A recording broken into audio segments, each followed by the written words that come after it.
Hello friends, আজ বানিয়ে দেখাবো মিষ্টি কুমড়োর ভর্তা। এটা কিন্তু একদম ইউনিক স্টাইলে বানাবো, যেটা দেখে তোমরা অবাক হয়ে যাবে। এত সুস্বাদু একটা খাবার এত কম সময়ে এত সুন্দরভাবে বানানো যায়। কুমড়ো পুড়িয়ে ভর্তা বানালে তার স্বাদ অন্য কোনো স্বাদের সঙ্গেই কিন্তু তুলনা করা যাবে না।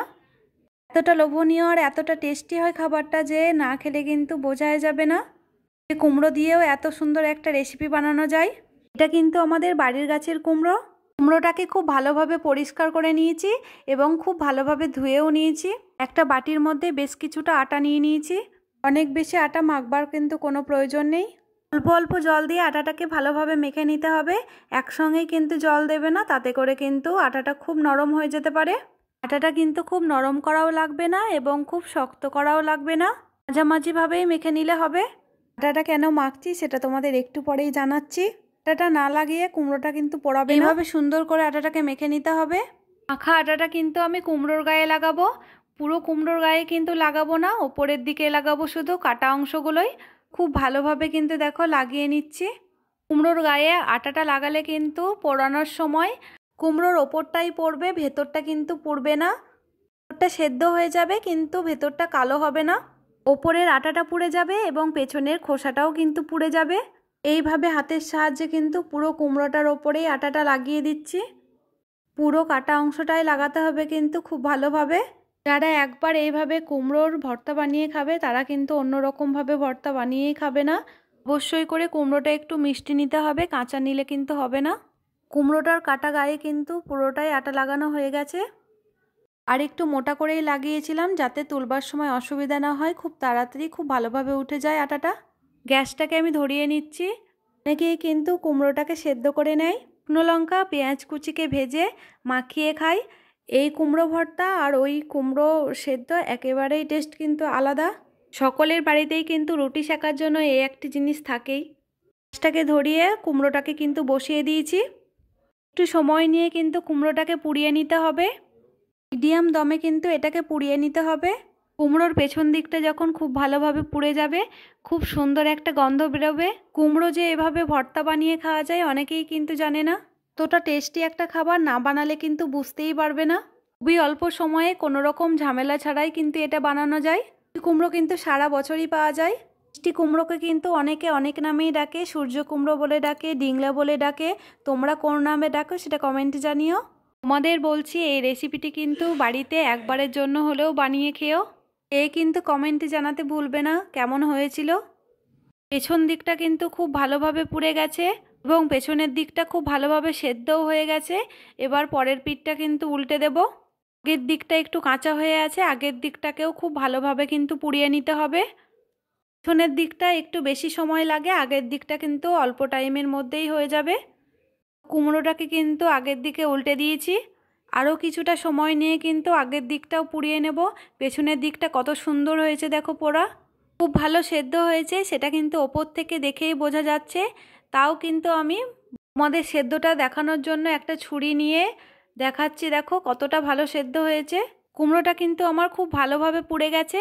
একটা প্লেটে কিন্তু আমি কুমড়োটাকে তুলে নিয়েছি। আটাটা কিন্তু একটু হাত দিলেই ছেড়ে যাবে, সেটা তোমাদের একটু হাত দিয়ে আমি দেখাচ্ছি। দেখো হাত দিয়ে একটু চাপতেই কিন্তু আটাটা কিন্তু ছেড়ে যাচ্ছে খুব ভালোভাবে। ওটা কিন্তু খুব ভালোভাবে সেদ্ধ হয়েছিল।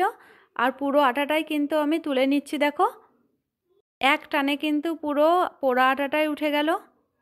ঠিক একইভাবে কিন্তু পেছনের খোসাগুলোও ছাড়িয়ে নেব। কুমড়োটা এখন গরম আছে সেই জন্য একটু অসুবিধা হচ্ছে ছাড়াতে। তোমরা কিন্তু একটু ঠান্ডা হয়ে যাওয়ার পরেও ছাড়িয়ে নিতে পারো। পেছনের পুড়ে যাওয়া খোসাগুলো কিন্তু খুব সহজেই উঠে যাচ্ছে। খুব সুন্দরভাবে কিন্তু ছাড়ানো হয়ে গেছে, একটা প্লেটের মধ্যে কিন্তু রাখা আছে। দেখাচ্ছি তোমাদের কত সুন্দর হয়েছে ভেতরটা, দেখো। এটা একটু ঠান্ডা হয়ে যাক, তারপরে আমি পুরোটাই মেখে নেব। এই সময় একটা খুব সুন্দর গন্ধ বেরোচ্ছে কুমড়োটা থেকে। বেগুন পোড়ালে যেমন খুব সুন্দর একটা সেন্ট ওঠে, সেই রকম কিন্তু কুমড়ো পোড়ারও একটা অন্যরকম সেন্ট আসছে। দেখো খুব সুন্দরভাবে কিন্তু কুমড়োটাকে মেখে নিয়েছি। কতটা ভালোভাবে সেদ্ধ হয়েছে সেটা তো তোমরা দেখেই বুঝতে পারছো। তো ননস্টিকের কড়াইটা কিন্তু আমি বসিয়ে দিয়েছি গ্যাসে। আর একটু কড়াইটা গরম হয়ে আসার পরে সর্ষের তেল কিন্তু দিয়ে দিলাম। আর এখানে একটা বড় সাইজের পেঁয়াজকে কুচি কুচি করে কেটে রেখেছি। শুকনো লঙ্কা 3টে নেওয়া হয়েছে। 12 থেকে 13টা মতো রসুনের কোয়া নেওয়া হয়েছে। তেলটা একটু গরম হয়ে আসার পরে কিন্তু 3টে শুকনো লঙ্কা ফাটিয়ে দিয়ে দিচ্ছি। ফোড়নে কিন্তু অবশ্যই করে কালো জিরে দিতে হবে। কালো জিরে আর শুকনো লঙ্কাটা একটু ভাজা ভাজা হয়ে আসার পরে পেঁয়াজ কুচি এবং রসুন ছাড়ানোটা দিয়ে দিতে হবে। লাল করে কিন্তু এটাকে ভেজে নিতে হবে। তোমরা যদি ঝালটা একটু বেশি খাও সেক্ষেত্রে কিন্তু লঙ্কার পরিমাণটা আর একটু বাড়িয়ে দিতে হবে, 1টা কি 2টো বাড়িয়ে দিলেই হয়ে যাবে। তোমরা যারা শুকনো লঙ্কা খাও না তারা কিন্তু কাঁচা লঙ্কা ব্যবহার করতে পারো, কিন্তু ভর্তাতে কিন্তু শুকনো লঙ্কা মাখালে বেশি ভালো লাগে। রসুন আর পেঁয়াজগুলোকে কিন্তু আলাদা করে নিয়েছি, শুকনো লঙ্কাটাকেও আলাদা করে নিয়েছি। শুকনো লঙ্কাটা খুব ভালোভাবে ভাজা হয়ে গেছে। আমি কিন্তু কুমড়োর ওপরে তুলে রেখে দেবো শুকনো লঙ্কাটাকে। পেঁয়াজটাকেও কিন্তু তুলে দেখাচ্ছি তোমাদের। রসুন পেঁয়াজ শুকনো লঙ্কা ভাজার যে তেলটা সেটা কিন্তু আমি এই ভর্তাতে মাখবার সময় ব্যবহার করব। শুকনো লঙ্কা আর পেঁয়াজ ভাজাটা কিন্তু কুমড়োর ওপরে তুলে রেখেছি। স্বাদ মতো কিন্তু লবণ দিয়ে দিচ্ছি। লঙ্কাগুলোকে খুব ভালোভাবে কিন্তু গুঁড়ো করে নিচ্ছি। আরও 2টো লঙ্কা কিন্তু আগে থেকে গুঁড়ো করে রেখেছি পাশেই দেখো। তোমরা কিন্তু আগেও শুকনো লঙ্কাটাকে ভেজে তুলে নিতে পারো, পরে পেঁয়াজটা ভাজতে পারো। আমি কিন্তু একসঙ্গেই ভেজে নিয়েছি, সেটা তোমাদের ইচ্ছে মতো করে নিতে পারো। হাত দিয়ে চটকে চটকে কিন্তু কুমড়োর ভর্তাটাকে মেখে নিতে হবে। আর এখানে কিন্তু পোড়া তেলটা দিয়ে দিচ্ছি। ভর্তাতে যত ভালোভাবে কিন্তু তুমি মাখতে পারবে ততই ভালোভাবে টেস্টটা বেরোবে। দেখতে কতটা লোভনীয় হয়েছে সেটা কিন্তু কমেন্টে তোমরাই জানাবে। ধোঁয়া ওঠা ভাতের সঙ্গে কিন্তু এরকম কুমড়ো ভর্তার রেসিপি পেলে আর ভাতের পাতে কিছুই লাগবে না। 1 থালা ভাত শুধু এই দিয়েই খেয়ে নেওয়া যাবে। এতটা টেস্টি মজাদার রেসিপি। খুব ভালোভাবে চটকে চটকে কিন্তু মেখে নিয়েছি। একটা প্লেটের মধ্যে ভালোভাবে সাজিয়ে রেখে দিলাম। কাঁচা লঙ্কাকে কুচি কুচি করে কিন্তু কুমড়ো ভর্তার ওপরে ছড়িয়ে দিয়েছি।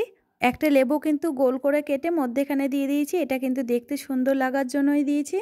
তোমরা চাইলে কিন্তু এর ওপরে ধনেপাতাও ছড়িয়ে দিতে পারবে, তাতে করে দেখতে খেতে দুটোই ভালো লাগবে। কুমড়ো ভর্তার রেসিপি তোমাদের কেমন লেগেছে কমেন্টে জানিও। ভালো লাগলে লাইক করে দিও, সাবস্ক্রাইব করে দিও, পাশে থাকা বেলটি অন করে দিও। শেয়ার করতে ভুলবে না কিন্তু। আজকের মতো টাটা বন্ধুরা, আবারও ফিরে আসছি অন্য কোনো দিন অন্য কোনো রেসিপি নিয়ে।